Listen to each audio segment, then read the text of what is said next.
Entonces puede ser que durante el transcurso se prevea la creación de nuevos subsidios, se modifique, por ejemplo, la movilidad jubilatoria. Bueno, todas estas decisiones van a tener un impacto en el presupuesto aprobado y tiene que modificar evidentemente esa ley de presupuesto. Como vimos, según el principio de legalidad, el poder o el órgano encargado de realizar estas modificaciones sería el Congreso. Bueno, sin embargo, tanto por delegaciones contenidas en la Ley de Administración Financiera como por los mecanismos incluidos en la reforma del 94, como el DNU y los decretos delegados, bueno, este principio de legalidad ha sido un poco mitigado y hay otros mecanismos institucionales por los cuales la ley de presupuesto puede ser modificada. Bueno, uno de los más relevantes, podemos decir, es la delegación contenida en el artículo 37 de la Ley de Administración Financiera. Bueno, ahí, ¿qué es lo que se establece, no? En primer término, se acentúa un poco el principio de legalidad en cuanto a las autorizaciones totales para gastar, digamos. El monto total del presupuesto, en cuanto a las autorizaciones de gastos, solamente y únicamente la puede modificar el Congreso. Bueno, esto es relativo, ahora vamos a explicarlo después, pero en principio solamente lo puede hacer el Congreso. A su vez, se le delega al jefe de gabinete de ministros modificaciones que no superen ese monto total de las autorizaciones de gasto. O sea, originariamente la delegación era así, era ilimitada, o sea, el jefe de gabinete, si no pasaba ese límite del total de las autorizaciones para gastar, podía casi discrecionalmente realizar cualquier modificación. Bueno, a posteriori esto fue mitigado y se establecieron para ejercicios 2016, 2017 y 2018 una serie de porcentajes que limitaban este poder discrecional que tenía el jefe de gabinete, y el que estaría vigente actualmente.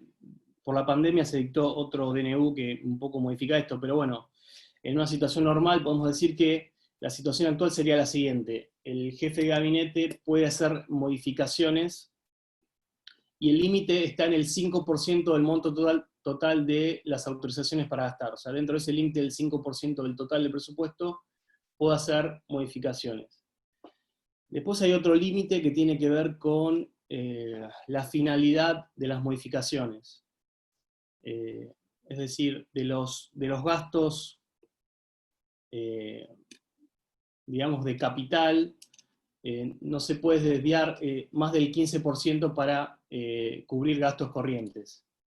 Entonces, ese es otro límite que tiene la delegación que tiene el jefe de gabinete.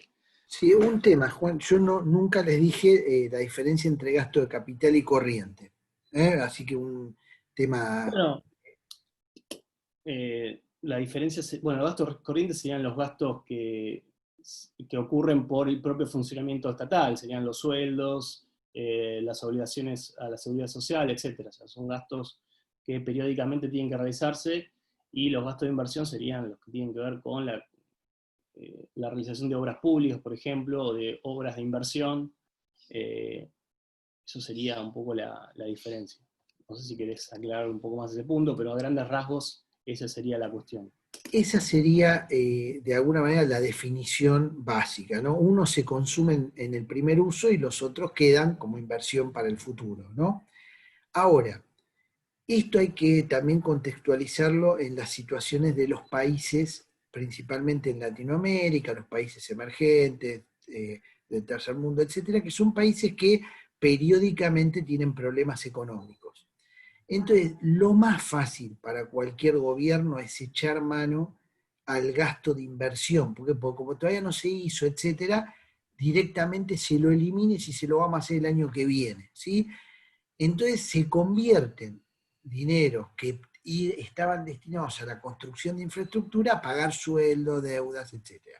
Lo mismo sucede con algunos programas sociales, directamente, como hay programas que no tienen determinado el beneficiario, como es la UH, que se sabe que es el derecho, etc., se comienzan a achicar esos programas porque como nadie los gozó, todavía nadie sabe que los tiene. Entonces, programas de aguas, etcétera, se van eliminando. Entonces, lo que se busca es ponerle límite a esto, ¿no? A decir, bueno, si hay necesidad de hacerse algunos recursos que estaban destinados a obras públicas, que tengan un límite, que no puedan quedarse con todo. ¿Por qué? Porque la infraestructura se va deteriorando, etcétera, y después pasan algunas cosas muy desagradables, accidentes, etcétera. Bueno, un poco era eso. Bien, seguimos. Bueno, entonces, en definitiva, lo que tiene que ver con el artículo 37 sería una delegación legislativa de las previstas en el artículo 76, en este caso no en el presidente, sino en el jefe de gabinete. Ahí un poco se reivindica la figura del jefe de gabinete y se le da un poco más de la relevancia institucional que la reforma del 94 pretendía darle. Pero bueno, como observación que podríamos llegar a realizar sobre la delegación, bueno, no hay un límite temporal para esto. Tal vez sería mejor que en cada presupuesto se apruebe esta delegación, porque como está formulada en el artículo 37 no tiene un límite temporal, que es un requisito de las delegaciones legislativas. Y bueno, la materia legislativa está relativamente marcada. Bueno, al menos ahora hay un límite porcentual para realizar esa delegación, y está el límite por finalidad. O sea que, bueno, un poco en ese sentido se ha mejorado respecto de la redacción original que tenía el artículo 37. Bueno, la redacción original en realidad se refería al presidente, a posteriori se incorporó la del jefe de gabinete, pero bueno, al menos la delegación que originariamente se había dado al jefe de gabinete un poco se mejoró respecto de la redacción originaria, respecto al cumplimiento de los requisitos del artículo 76. Ahí puedo hacer un comentario para la lectura de ese capítulo, ¿no? Ustedes se van a encontrar, esto le va a evitar leer muchas páginas, ¿no? Ustedes se van a encontrar en el capítulo La vida del presupuesto, en esta parte que está explicando el profesor, se van a encontrar con un análisis de lo que sucedió desde el año 1999 hasta el año 2008, creo, con esa cláusula del artículo 37, ¿no? Es un poco tedioso, pero es muy simpático todo. No lo lean, o lo lean muy rápido. Lo importante es lo que dice al final, donde hace como un resumen de todo. Ahí, ¿qué fue lo que sucedió? Que a partir de leyes de emergencia, todos los años se fueron renovando las capacidades del jefe de gabinete para hacer lo que quisiera con el presupuesto, con facultades muy amplias, que en Corti lo van a ver y nosotros compartimos, es inconstitucional porque no tenían un tiempo determinado. ¿Sí? Perdón, esto no. Eran muy amplias, no tenía un criterio, digamos, de... Después vino lo siguiente. Esas leyes de emergencia año por año que se hacían a través del presupuesto nacional, siempre había varios políticos nuestros que se negaban a votarla, la votaban en contra, y una de ellas era Cristina de Kirchner, digamos. Ella, como senadora, como diputada, está en contra de esta cláusula. Pero un día llegó a ser presidenta. Durante todo el periodo de Néstor Kirchner, ella se levantaba de la banca y se iba. ¿Se comprende? Ahora, una vez que fue presidenta, había que resolver esto. Ella quería evitar esta situación, esto es cierto, pero ante las situaciones de deuda pública, etcétera, no tuvieron mejor idea que hacerlo en forma permanente, para evitar todos los años que modificar la norma. Y esto era absolutamente inconstitucional. ¿Me acuerdo? Porque ya hay una atribución a un jefe de gabinete en forma permanente. O sea que la solución fue muy mala. Ella no la tuvo que votar ni la tenía que pedir. Bueno, esto duró así durante prácticamente todo prácticamente no, todos los 2 mandatos, y una vez que llega al gobierno Macri, a través de alguna manera, un acuerdo político con una norma que también tenía origen en Cristina de Kirchner cuando era legisladora, se le puso una serie de límites a esa facultad, ¿sí? Finalmente, en el año 2017, finales de 2017, se deroga la ley de emergencia económica, cambiaria, etcétera, que habilitaba todo esto, que se había dictado en el año 2002. La primera ley de Duhalde fue esa, o sea que vivió esa ley de emergencia como estaba hasta el año 2017. La derogan la ley y todos dijimos, bueno, por fin Argentina, después de tantos años de democracia, había dejado de tener una ley de emergencia. A poco de andar del 2018 viene la crisis del dólar, que todavía hoy tenemos, como vamos a analizar dentro de unas semanas, y bueno, se terminó y lo que sucedió fue por la ley de emergencia de, digamos, el gobierno actual, se vuelven a incorporar facultades al jefe de gabinete con algunas restricciones, como acabamos de ver, pero con menos restricciones que las que las que tuvo durante el gobierno de Macri. Digo, para que veamos todas las vicisitudes de ese famoso artículo.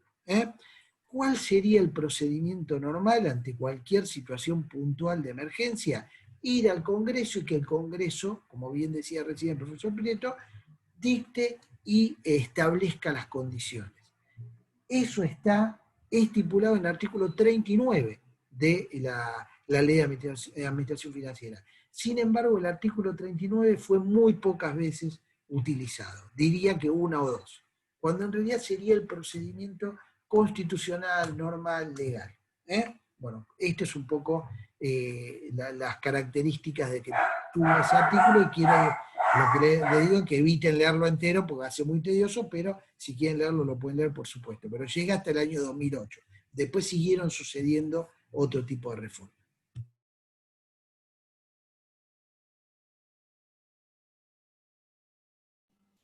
Sí, entonces resumiendo las posibilidades de modificación de la ley de presupuesto durante el ejercicio, como bien señala el profesor Massey, digamos, la modificación natural sería una modificación por parte del Congreso. Y después hay otras posibilidades previstas en la Ley de Administración Financiera y en la Constitución Nacional.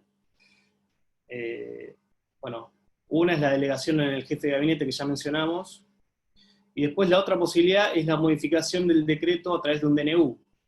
Perdón, la modificación del presupuesto a través de un DNU, o DNUs que impliquen una modificación a la ley del presupuesto. No sé, se me viene a la cabeza la creación de un ente descentralizado a través de un DNU, como fue el ENACOM, implicó una modificación a la ley del presupuesto. Eso se hizo en enero, por ahí del 2015, creo. Y entonces una decisión contenida en un DNU también modificó la ley de presupuesto. Otra posibilidad también, evidentemente, es la delegación legislativa, no solo en el jefe de gabinete, sino en el presidente. Entonces, esos serían los casos de posibles modificaciones. Es decir, pensemos, por ejemplo, que se le delega al presidente, no sé, racionalizar la estructura estatal o no sé, privatizar alguna empresa pública y demás. Esa delegación también va a contener la posibilidad de modificar el presupuesto en lo que respecta a esa decisión, evidentemente. Una pregunta, ¿entonces se puede modificar el presupuesto a través de un DNU? Bueno, es decir, de hecho, sucede, deberían verificarse obviamente los extremos fácticos que posibilitan el dictado del DNU, o sea, no es que Pero bueno, la realidad es que la práctica que ha sucedido no siempre se han cumplido con esos recaudos, pero la realidad es que si se cumplen los recaudos fácticos que habilitan el dictado de un DNU, evidentemente esa decisión contenida en un DNU puede tener un impacto en la ley de presupuesto y evidentemente modificarla. Así que, Perdón, sí. podríamos estar hablando más bien, de acuerdo a lo que por ahí vimos en derecho administrativo, de decreto delegado, pues, o sea, el decreto que se dicta lo estoy asociando con las clasificaciones de los decretos, ¿no? La estructura del decreto delegado. Sí, bueno, creo que conforma un poco parte de la doctrina anterior a la reforma del 94, que fue justificando el dictado de este tipo de medidas por parte del Poder Ejecutivo. O sea, para hacerlo claro, los decretos delegados, en mi punto de vista, serían los del artículo 76 de la Constitución. Los DNU son los del artículo 99, inciso 2, creo que eso, 3, pero bueno, está en el 99, o sea que son otro tipo de normas, que son diferentes en el sentido que el decreto delegado del 76 implica que el Congreso previamente autorizó la emisión de una decisión de carácter legislativa por parte del Poder Ejecutivo. En el DNU es al revés, o sea, el Poder Ejecutivo verifica una situación súbita, inesperada, imprevisible, que en su consideración no puede ser resuelta a través de un debate legislativo y tiene que tomar una decisión rápida. Entonces ahí no espera la aprobación del Congreso, sino que actúa y a posteriori el Congreso ratificará o no. En el delegado es lo opuesto. Primero el Congreso dice, bueno, usted resuelva esta cuestión. Por ejemplo, cuando se le delegó, por ejemplo, la aprobación de la ley de contrataciones públicas. Bueno, le dijo al Poder Ejecutivo, usted emita una norma que rija las contrataciones públicas. Ese sería un caso de decreto delegado del artículo 76. Y en el DNU es al revés, en el sentido que el Poder Ejecutivo por sí mismo decide que hay una cuestión que la debería resolver el Congreso, pero por razones fácticas la tiene que resolver él. No sé, Héctor, si querías comentar algo más al respecto, porque creo que es la diferencia. Sí, sí, está muy bien, es eso, ¿no? No es claramente un decreto delegado, por lo mismo que había dicho Juan recién. Acá un tema muy importante a tener en cuenta es que recuerden, yo lo recuerdo porque uno lo tiene muy fresco, que durante muchísimos años no hubo una ley que regule los decretos de necesidad de urgencia, ¿sí? Había una reglamentación con algunas condiciones de la Constitución, pueden leerlo en el artículo que recién señalaban, en el inciso, y nada más. Entonces, ¿cuál fue la interpretación judicial? Fue que mientras no existiera esa normativa, que era una potestad del Congreso, el Poder Ejecutivo dictaba decreto de necesidad de urgencia y no tenía ningún tipo de pasaje, ¿me comprenden? Era como una suerte de aprobación ficta al revés. El Congreso no lo regulaba, por lo tanto eran buenos, cumplían sus efectos y punto. Ahora, finalmente hubo una reglamentación de los decretos de necesidad de urgencia que estipula que con la aprobación de una de las cámaras ya está aprobado ese DNU. Con lo cual, si bien tiene que hacer el procedimiento a los 10 días para que le vea la comisión, etcétera. No lo vamos a ver acá, pero en cualquier momento lo podríamos ver. Ahí tenemos algún tipo de control. Tendríamos algún tipo de situación en la cual hay un control que debe hacer la Cámara a través de esa comisión y después pasarlo al plenario. Pero también es muy laxo. Con una que lo apruebe, ya está bien. Y si el gobierno tiene por lo menos una de las cámaras donde tiene una mayoría muy, digamos, muy consolidada, prácticamente los decretos tardan en 20 días, los tenés aprobados. ¿Me comprenden? Ahora, yo vuelvo a la pregunta de Josefina, ¿no? Jurídicamente, ¿está bien? Se puede. Ahora, desde el deber ser es muy discutible. ¿Se comprende? Esta es la realidad. ¿Por qué? Yo les conté cómo era el sistema presidencialista en Estados Unidos y en algunos otros países, donde para poder mover ese límite máximo había que ir al Congreso, pasar 3 meses, negociar, cerrar cosas porque no alcanzaba la plata y recién ahí se movía el nivel. Acá, al incorporar una figura del parlamentarismo, traerla al presidencialismo y con una regulación bastante deficiente de los DNU, prácticamente es como abrir la cancha a una modificación casi unilateral. Este es un poco el problema que estamos teniendo, porque en algunos años la modificación involucró hasta el 30% del presupuesto original. Es una bestialidad lo que te quiero decir, porque si a eso le sumamos después las delegaciones del jefe de gabinete, y bueno, prácticamente es un pasaje formal por el Congreso para tener una especie de marco y después hacemos lo que queremos. ¿Me comprenden? Bueno, este es un problema. Cuando Sí, se hace una modificación a través de un DNU, se sí. saca de un gasto que se tenía sobre algún ministerio y se le da otro, ¿no? Que se está sacando al otro, Bien, algo así. hay varias cuestiones, en general cuando se aumenta el nivel, esa operación que usted acaba de decir, las hace el jefe de gabinete, las puede hacer. Le saca un ministerio y lo pone en otro. Son las transferencias internas que vimos del artículo 37 que acaba de explicar el doctor Prieto. En este caso, en general se da porque hay por alguna vía un ingreso mayor al esperado. Por ejemplo, en este caso, en los últimos tiempos, ha habido, ustedes me dirán, pero si estamos en una crisis fenomenal, terrible, etc. Sin embargo, por transferencia del Banco Central, etc., se pudo aumentar ese nivel. Entonces se autorizó ese aumento. ¿Me comprenden?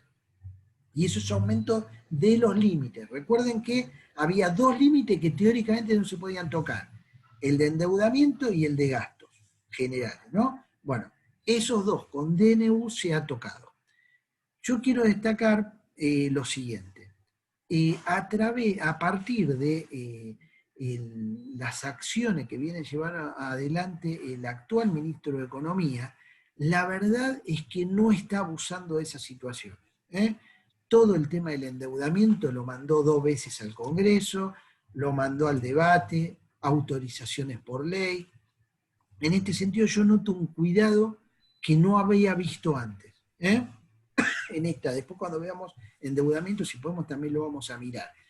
Cosa que me parece bastante saludable, pensado como un antecedente para el futuro. Pero sí se mantiene lo del jefe de gabinete, sí se mantiene el tema del límite de gastos a través del DNU. Quizá si hicieran la prueba y lo mandaran al Congreso y le dijeran al Congreso, miren, estamos teniendo una mejor recaudación, estamos pudiendo tener un mayor gasto, autorícenmelo. Eso hubiese sido lo ideal y yo creo que no se opondría el Congreso, menos en una situación como la que estamos viviendo. Bien. ¿Alguna otra pregunta, comentario? Una pregunta. Sí. Sí, yo leí el capítulo y me surgieron 2 dudas. Quería saber, ya que estamos más o menos acá en el tema. Según lo que entendí, las cámaras del Congreso y el Poder Judicial pueden modificar la ley dentro de sus límites, dentro de sus totales, ¿no? Y quería saber a través de qué acto lo hacen. O sea, qué acto lo hace. Si una ley no es, en ese caso, ¿qué sería? No, estamos hablando de los propios poderes, ¿sí? O sea, el Poder Judicial y el Poder Legislativo. ¿Está bien? Bien. Bueno, los hacen a través de los dos, las 2 instituciones que tienen. Por un lado, lo que sería la conducción del Congreso, tanto de presidente de presidencia de la Cámara de Senadores como presidencia de la Cámara de Diputados, y el Poder Judicial a través del Consejo de la Magistratura. ahí hay toda una pelea histórica entre la Corte y el Consejo de la Magistratura por ver quién maneja el dinero, ¿sí? Bueno, en este caso está claro en la Constitución que es el Consejo de la Magistratura, más allá de que la Corte también a través de su mesa administrativa intenta manejar parte de ese dinero, ¿no? Claro, lo que se quiere plantear acá es que el Poder Ejecutivo no podría limitar totalmente los gastos de la Cámara perdón, del Congreso como del Poder Judicial, porque sería meterse en el otro poder. Sin embargo, cuando se aprueba en el Congreso, se aprueba el de todos. Están todos los poderes dentro de eso, formulan su propio presupuesto, etcétera, y después van al debate todos los poderes. ¿Se entendió esto? ¿Mm? Sí, y otra pregunta. Cuando lo divide y dice que las facultades las tiene el Congreso, el jefe de gabinete, y después dice entidades y jurisdicciones, ¿a qué se refiere con entidades?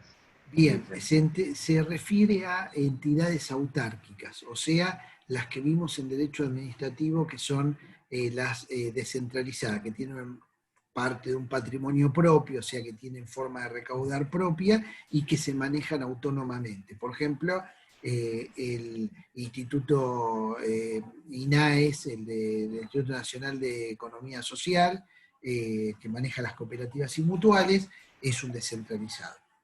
Eso, de alguna manera, también tienen que formular sus presupuestos y enviarlo a el ministro de referencia. En este caso, el INAES ahora es el ministro de la Producción, antes era el de Desarrollo Social, etc. El ANSES también tiene una parte y está debajo del Ministerio de Trabajo.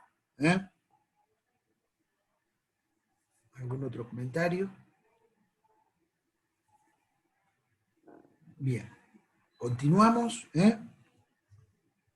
Sí, bueno. No entendí bien la pregunta, pero supongo que se refería a la formulación de los presupuestos o la Sí, sí. preparación, que es lo que vimos la clase Entiendo que anterior. es eso. Sí, sí, sí. Pero bueno, bueno, sí, está bien contestado.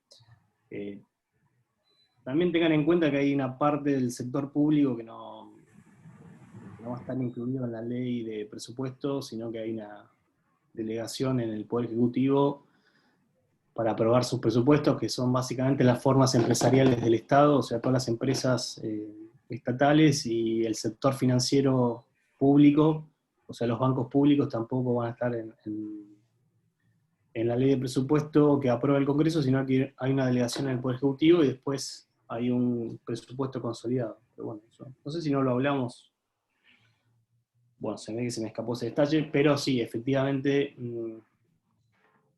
no están absolutamente todos los gastos, sino que hay algunos gastos que están delegados en el Poder Ejecutivo. Bueno, ahora pasamos a la etapa ya hablamos de las modificaciones, entonces resumiendo, el principal protagonista debiera ser el Congreso, pero hay intervenciones también del jefe de gabinete y algunas, en casos excepcionales, del propio presidente. Después tenemos la etapa de control de la ejecución. Bueno, ahí vamos a ver que hay una serie de mecanismos de control entre los poderes y al interior del propio Poder Ejecutivo que van a ejercer una función de control sobre el presupuesto. Ahí recuerden un poco la distinción entre la noción de control amplio y la de noción restringida. Eso es un poco para sostener la tesis que tiene Corti referida a la mayor intervención que debiera tener la AGN. Pero bueno, eso un poco lo hablamos en la clase pasada. Entonces, el primer mecanismo de control que vamos a ver es el seguimiento que hace el Congreso de la ejecución presupuestaria. Ahí hay un mecanismo que está previsto en la Constitución, en el artículo 101, que es, como bien señalaba el profesor Massey, una suerte de incorporación de una institución propia del parlamentarismo o de los sistemas parlamentarios, que es básicamente tratar de lograr una mayor interacción entre la administración y el Congreso. Y un mecanismo que se prevé es que el jefe de gabinete deba presentarse mensualmente y alternativamente a cada una de las cámaras del Congreso para dar un informe sobre, digamos, aspectos tales como la ejecución presupuestaria, cómo va la cosa pública que está a su cargo, digamos. Bueno, y esa comparecencia la tiene que hacer mensualmente, una vez a la Cámara de Diputados y otra vez al Senado. Bueno, ahí es un mecanismo virtuoso en el cual el Congreso puede conocer un poco casi, digamos, en un tiempo real, cuál es el estado de la ejecución presupuestaria, entre otras cuestiones, además de cómo va el gobierno, la marcha del gobierno en esos meses. A su vez, la ley de solvencia fiscal establece que en forma trimestral el jefe de gabinete deba remitir informes al Congreso con cuestiones tales como la ejecución presupuestaria, el logro de los objetivos presupuestarios que se han impuesto, con lo cual la información que tiene el Congreso debiera ser bastante contemporánea a la ejecución presupuestaria. Otro mecanismo de control sería el control interno que se da en el ámbito del Poder Ejecutivo. Un poco es lo que está previsto en el inciso 10 del artículo 99, con las facultades de supervisión que tiene el presidente sobre el jefe de gabinete. Bien, perdón, sí, entonces esta cuestión ha llevado, esta capacidad de supervisar al jefe de gabinete tuvo una consecuencia, si se quiere, jurídica, que es la interpretación que hace la Procuración del Tesoro de la Nación y una serie de reglamentos que ha dictado el Poder Ejecutivo por los años 95, por ahí, interpretando que había una relación de jerarquía entre el presidente y el jefe de gabinete, y que tal relación de jerarquía no se daba entre los ministros y el jefe de gabinete, con lo cual eso había una serie de repercusiones que no sé si vienen al caso, pero en definitiva, una de las cuestiones es que el jefe de gabinete, por ejemplo, no puede abocarse a las competencias de los ministros y no puede resolver los recursos jerárquicos que se interpongan contra las decisiones del jefe de gabinete, y eso lo tiene que hacer el propio presidente. Más allá de esto, esta supervisión se verifica a través de la tarea de auditoría interna. La auditoría interna en el ámbito del Poder Ejecutivo está, digamos, encabezada y organizada por la Sindicatura General de la Nación, y a su vez, operativamente, está, digamos, diseminada la auditoría interna en todos los ministerios y en todos los entes descentralizados a través de unidades de auditoría interna, que justamente lo que van a hacer es cumplir con la normativa y con las indicaciones para cumplir sus funciones que emite la SIGEN.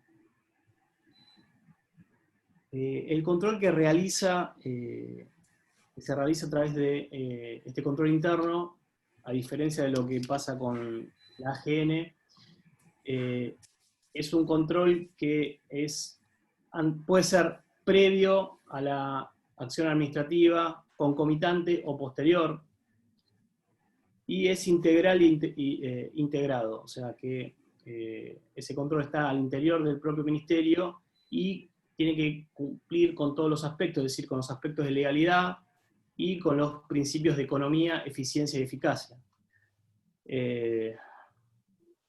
Bueno, entonces sobre esto nos interesa, me parece a mí, estas dos cuestiones. La SIGEN es el órgano que va a, digamos, órgano que centraliza la normativa sobre auditoría interna, y después hay una separación operativa o disgregación operativa sobre este control que lo hacen cada uno de los ministerios. Pero bueno, lo interesante es que el accionar de estas unidades de auditoría interna no dependen del propio ministerio, sino que dependen de un órgano que está por fuera del ministerio, que es la Sindicatura General de la Nación. Bien. Otro mecanismo de control que está previsto en la Ley de Administración Financiera es la evaluación que realiza la Oficina Nacional de Presupuesto. Eso está previsto más o menos en el artículo, a partir del artículo 44 de la Ley de Administración Financiera, si lo quieren leer, pero en definitiva, lo que va a hacer la Oficina Nacional de Presupuesto es recabar informaciones a todos los ministerios y a todos los entes centralizados sobre la ejecución física del presupuesto y el cumplimiento de los objetivos. Y va a emitir un informe crítico sobre este cumplimiento. También va a recabar información de la Contaduría General de la Nación, o sea que tanto va a recibir información de los propios ministerios como de esta Contaduría General para emitir ese informe crítico sobre la ejecución presupuestaria.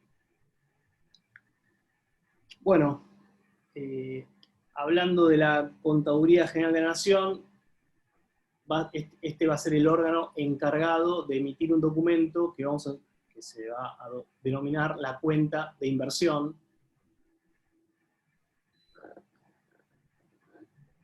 Bueno, esto evidentemente es una obligación constitucional de preparar esta cuenta de inversión para remitirla a la consideración por parte del Congreso. Pero bueno, sabemos que históricamente no siempre se cumplió con este mecanismo de preparar la cuenta de inversión y remitirlo al Congreso. O sea, el cumplimiento históricamente ha sido un poco, no fue constante, sino en muchos periodos no se ha cumplido. ¿Qué es lo que tiene que contener esta cuenta de inversión? Bueno, básicamente lo que tiene que contener es el estado de ejecución del presupuesto del ejercicio anterior, en términos físicos o reales, qué es lo que se llegó a cumplir, y también el logro de los objetivos presupuestarios que se han planteado en el presupuesto, cuál fue su porcentaje de alcance o de logro en ese ejercicio.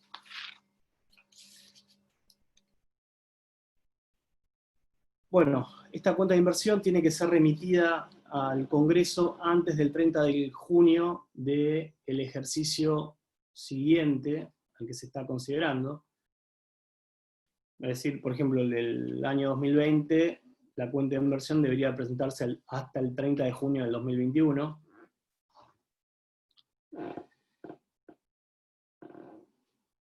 Bueno, y evidentemente tiene que reflejar tanto la ejecución presupuestaria como qué es lo que efectivamente se recaudó por cualquiera de los vías de ingreso que tiene el Tesoro Nacional. Y bueno, obviamente aquí sabemos que para la consideración de esta cuenta de inversión va a estar sostenido el Congreso en informes técnicos que emita la Auditoría General de la Nación.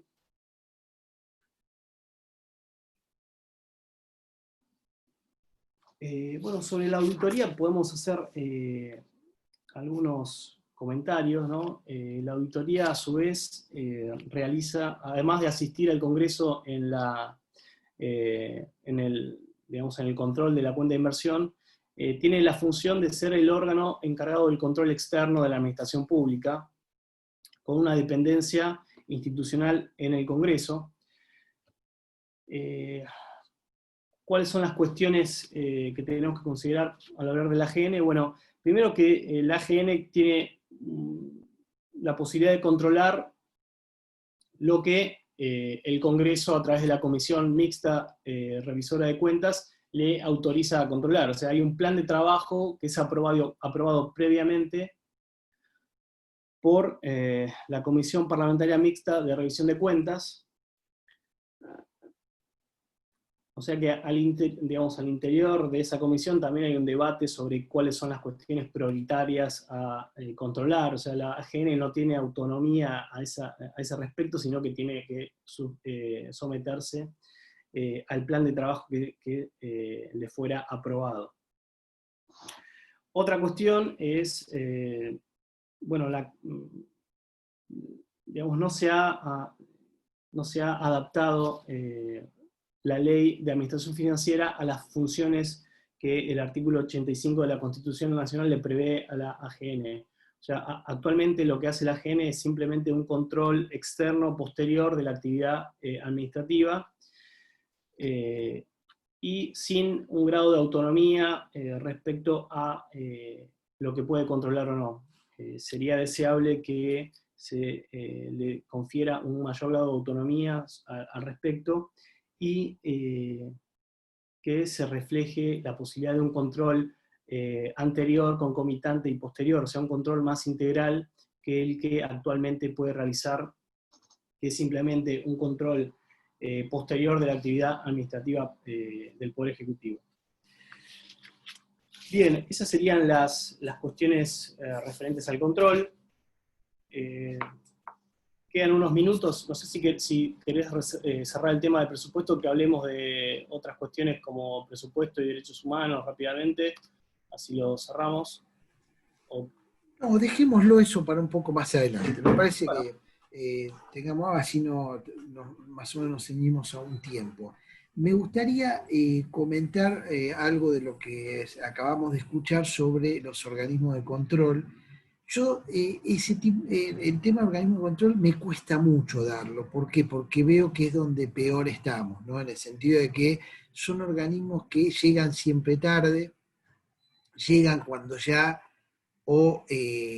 hay actos de corrupción muy complicados y ya no. Pues vamos a ser claros, ¿no? Hay una especie de cultura de la denuncia, ¿sí? Vamos a denunciar, vamos a ver qué encontramos, lo sacamos en los diarios, pero en realidad el objetivo no es escrachar, el objetivo es que no sucedan los hechos que no queremos que sucedan. ¿Me comprenden? Entonces, tradicionalmente en Latinoamérica hubo otra institución que llamaban los tribunales de cuenta, que actualmente, por ejemplo, la provincia de Buenos Aires lo tiene. Esos tribunales de cuenta, que funcionaron durante todo el gobierno de Alfonsín, tienen un problema grave. ¿Cuál es el problema grave? Que no se podía hacer nada antes que el Tribunal de Cuenta autorizara un gasto. O sea, a todo el infierno que es comprar un kilo de lentejas, le agregábamos que el kilo de lentejas tenía que ser aprobado por este Tribunal de Cuenta. Entonces eso frenaba muchísimo el funcionamiento.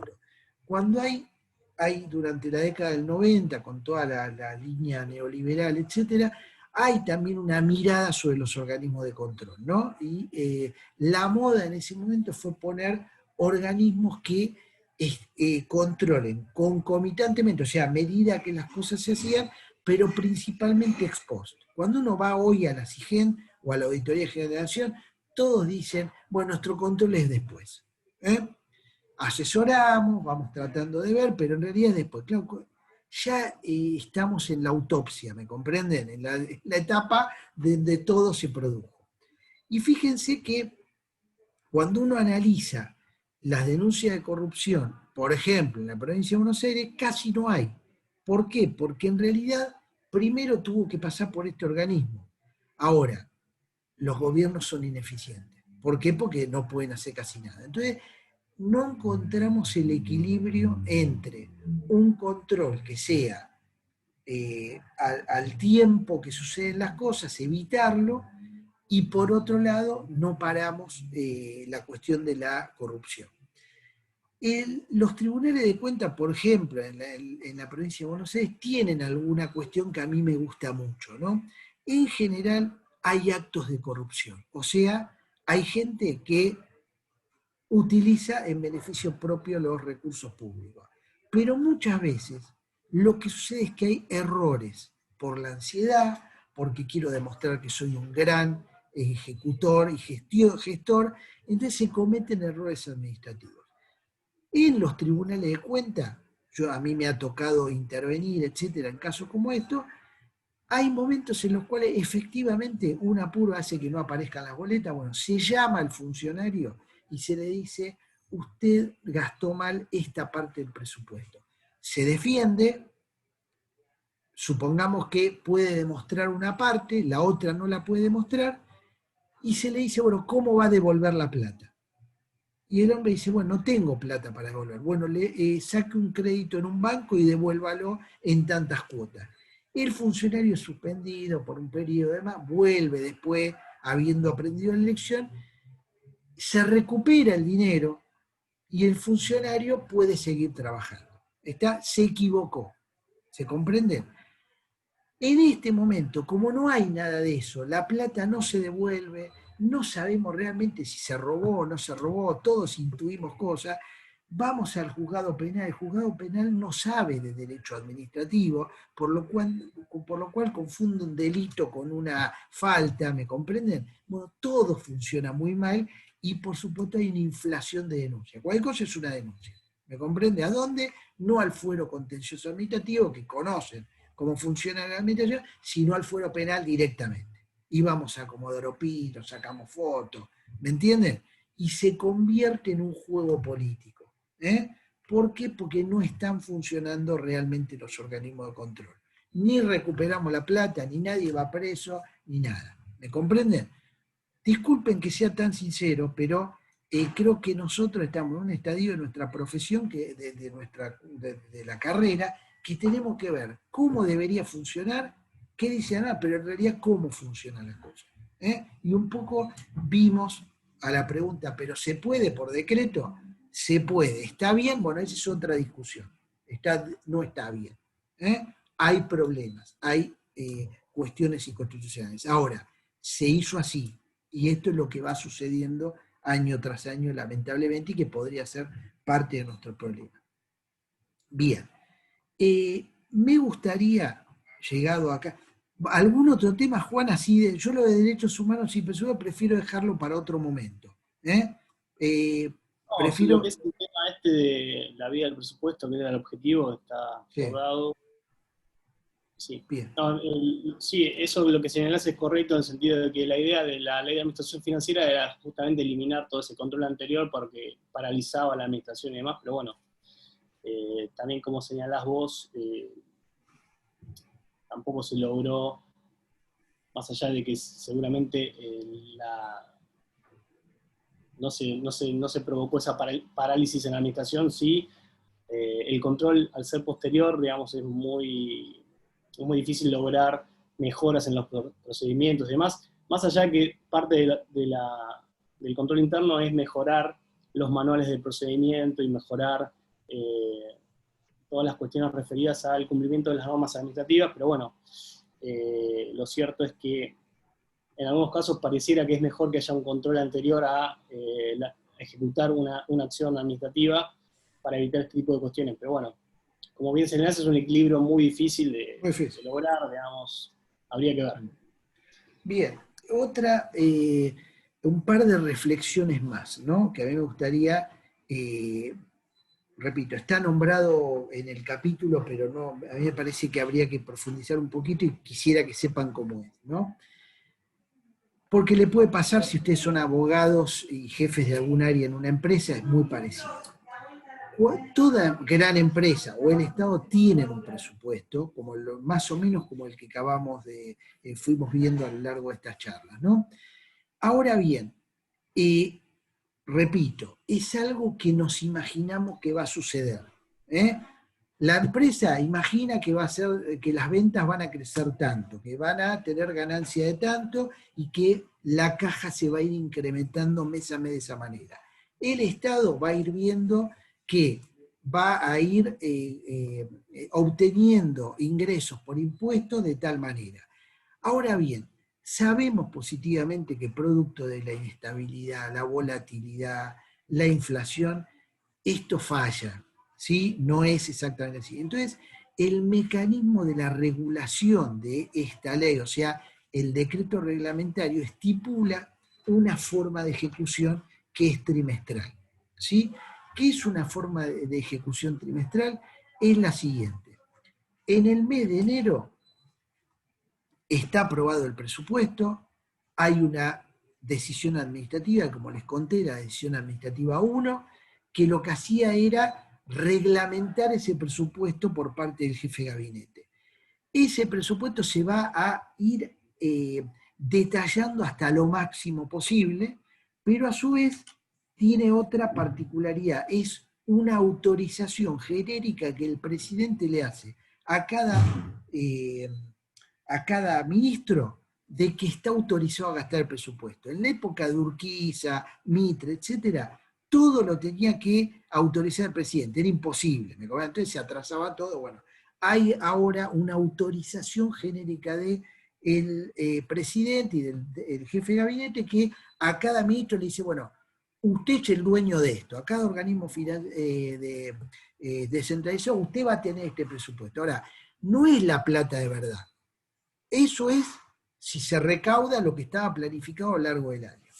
Y por eso las remesas son trimestrales, ¿me comprenden? Entonces, en el primer trimestre, enero, me llega el 25% de lo que tengo en el presupuesto. Pero como saben que va a haber problemas, me mandan el 23%. ¿Se comprende? No me mandan todo, me mandan el 23%. Vamos recaudando hasta marzo. Los directores generales de administración, los secretarios de administración, lo que hacen es ver cuánto está recaudando la DGI día a día y ya esperan el golpe para la próxima en abril. ¿Me comprenden? Ven y dicen, yo ya sé que me van a mandar menos, porque estamos recaudando menos. Si estamos recaudando más, sé que me van a mandar, con suerte, otro 23%. Se van a seguir quedando con el 2%. ¿Está? Por si van pasando. Entonces, no es que uno va teniendo toda la plata junta para gastar, sino que va teniendo de a cuartos de ese presupuesto un poquito menos. Ahora, ¿se entendió hasta ahora cómo es el procedimiento? ¿Dudas? Esto es muy emocionante para los que tuvimos que estar ahí porque estábamos comiéndonos las uñas a ver si venía la plata o no venía. Y otra cosa que van a estar controlando desde el presupuesto y de la SIGEN es si efectivamente yo estoy gastando, o el funcionario está gastando lo que le están dando. Porque si no está gastando, van a decir, bueno, presuponemos que en realidad no necesita la plata que le estamos enviando. Entonces le vamos a castigar y le vamos a mandar en vez de 25, y el 23 le vamos a mandar el 20. Entonces uno se apura a ejecutar todo, ¿para qué? Para demostrar y ser un buen alumno y decir, para el tercer trimestre, mandame la que me tenés que mandar. Incluso corregímelo. ¿Me comprenden? Bueno, todo este es el juego para evitar que el Estado, de alguna manera, esté mandando fondos que después por recaudación no va a tener. ¿Está?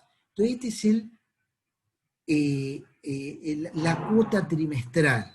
¿Me comprende? La cuota. Ustedes si están en esto van a decir, llegó la cuota, es como que todo le reza a la cuota. ¿De cuánto llegó la cuota? Porque es lo que me va a permitir de verdad estar gastando. ¿Bien? Pero a su vez, repito, es una forma de control. ¿Por qué? Porque la SIGEN está mirando si está gastando, si gasta bien, si sube, ejecuta o sobre ejecuta. ¿Sí? En el momento, los 10 primeros años de la SIGEN cuando veía que había una subejecución, llamaba a los funcionarios del presupuesto y de la Dirección General de Administración y le decía, hemos notado que usted está subejecutando, ¿qué está pasando? No, lo que pasa es que el procedimiento de compra, bueno, uno da las explicaciones. Si las explicaciones no son convincentes, tiene un sumario, ¿me comprenden? Y empieza el sumario.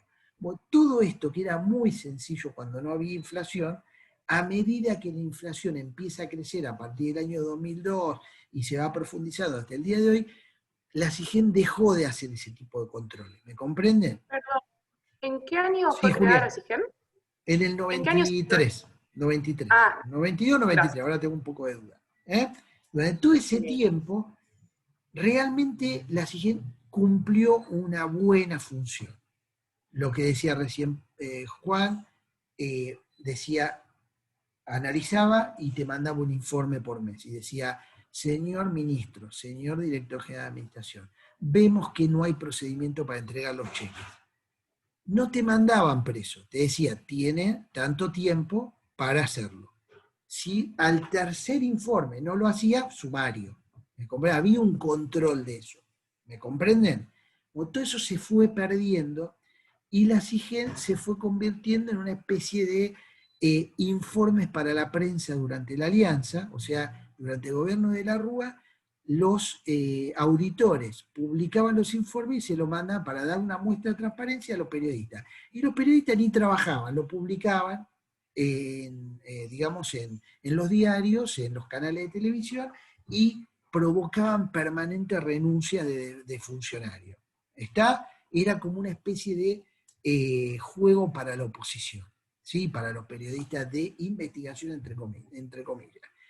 Viene el gobierno digamos, del 2003 en adelante, y directamente al ver esto intentó decir, bueno, que hagan un informe, que capaciten, fue como una especie de, disculpen la sinceridad, una especie de centro de capacitación de cómo hacer las cosas bien, pero poco control, poco informe, etc. Viene el gobierno de Macri y se convirtió en una especie de prejuzgamiento penal. Los mismos tipos, los mismos funcionarios, bueno, ahora hay que investigar y meter preso a todos. Bueno, tampoco era, ¿me comprenden? Entonces, esos organismos de control fueron prácticamente desmantelados en su función real.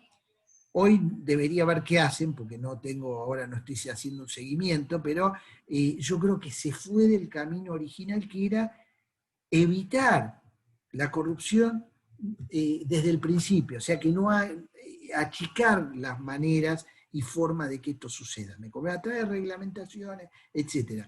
No tomarle examen de honestidad a cada uno y decir, usted es honesto, y sí, soy el más honesto, todos somos honestos, ¿me comprenden? Pero en realidad no se controla hacia un Estado, se controla a través de normas, que se sigan procedimientos, esa es la manera de controlar un Estado. Lo otro es, bueno, la vieja cuestión del príncipe y los cardenales, ¿no? Los cardenales le decían, como les conté, a los príncipes, usted se tiene que portar bien porque si no va a ir al infierno, por más que sea rey. Bueno, eso ya no funciona más así, ¿me comprenden? Está obviamente la integridad personal de cada uno, de que sabe lo que tiene que hacer y lo que no tiene que hacer. Pero no podemos confiar solo en eso, porque el Estado es gigantesco, es enorme, tiene que haber normas, etc. Bien, ¿alguna duda de esto? ¿Comentario? Profe, yo tengo una duda con el tema Sí. nuevamente del tema de la coparticipación. Ah, bueno, estamos con todo con eso. ¿Qué pasó? No me cierra, Bueno, si lo puede hacer con Cava por decreto, ¿no lo podría hacer con las provincias o no? De modificarles un porcentaje. exactamente, con las provincias no podría. Ok, ya está, listo, cerré la duda. Totalmente. Okay. Eso está clarísimo. Con la provincia no. Perfecto. Bien. Y después, profe, otro tema con los temas que ya vimos. Ya vimos Sí. el capítulo de la forma federal. Sí. ¿Vimos el de reserva de ley? Todavía no lo vimos eso. Ok. Que yo lo nombré, el tema lo nombré, ¿sí? Y lo nombró hoy el profesor. Lo que vamos a hacer es, yo quiero arrancar con el tema de deuda pública, porque quiero que vean un poco el panorama general, y después voy a volver sobre algunos capítulos, y vamos a explicarlos un poco mejor, ¿sí? Un poco más mejor, más in extenso, porque si no nos vamos a los detalles y no vemos el conjunto. Este es un poco, quizá no es me equivoco en la didáctica, no creo, porque ya la hemos probado, pero si sigo el libro me parece que nos quedamos muy en el presupuesto y menos en la Constitución, porque el libro está pensado más desde el punto de vista del presupuesto. Y el Bien. capítulo de la relación entre el cálculo de los recursos y la autorización. No lo vamos a ver ese no lo vamos a ver. Ese no perfecto. lo vamos a ver. Prefiero pasar. Gracias. Una pregunta, uno que Sí. mencionó usted recién, la ley de presupuesto y los derechos humanos, ¿ese lo tenemos que leer? Lo vamos a ver, sí, lo vamos a ver más adelante. Ah, Sí, digamos, después de deuda pública vamos a volver a hacer como una especie de vuelta a la materia para ver esa cuestión. Bien.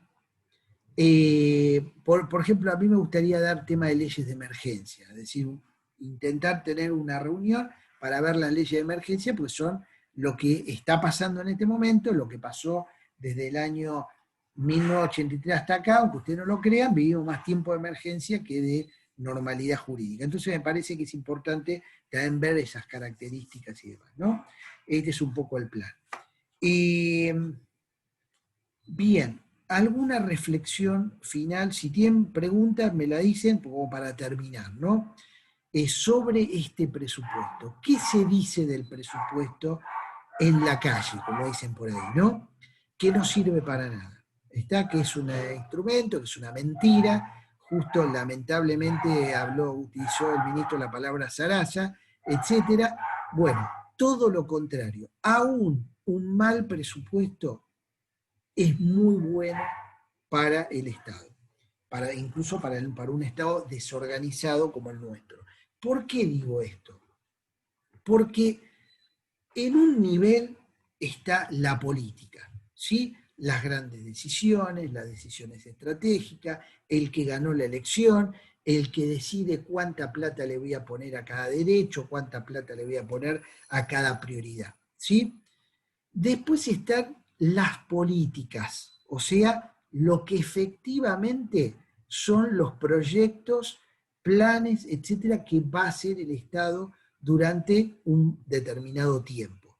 Esas políticas se expresan en proyectos, planes, planes primarios, planes secundarios, etcétera, ¿sí? Se debería expresar de esa manera. Bien.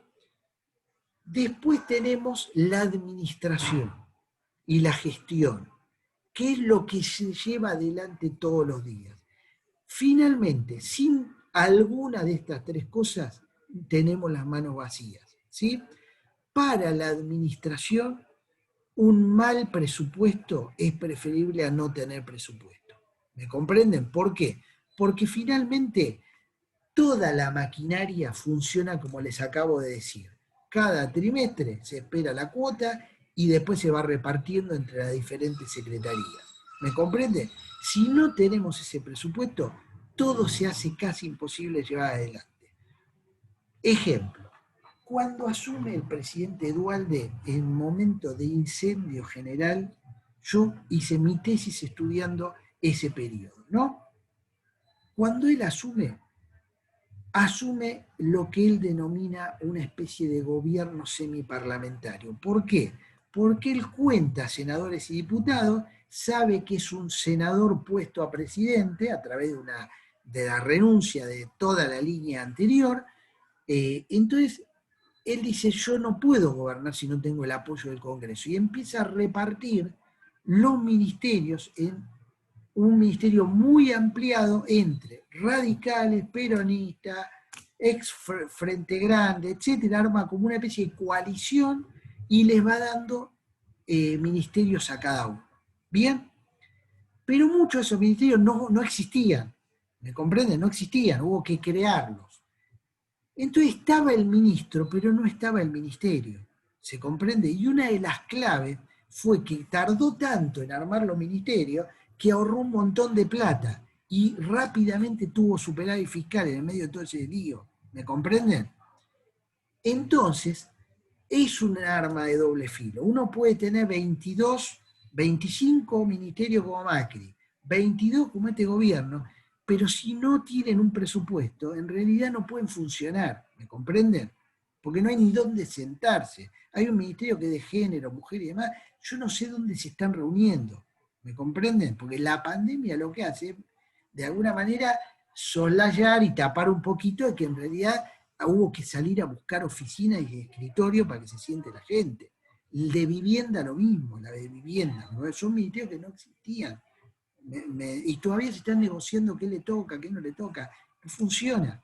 ¿Está? Entonces, un mal presupuesto podría haber resuelto esto rápidamente. Si en la cabeza de quien estaba por hacerse cargo del poder, en este caso el gobierno de coalición de Aníbal Fernández, decían, bueno, yo quiero tener 22 ministerios. ¿Me comprenden? Bueno, una de las tentaciones de todos los nuevos presidentes es crear grandes ministerios sin presupuesto. Bueno, lo peor fue que prorrogaron el presupuesto del año pasado, que evidentemente estos ministerios no existían.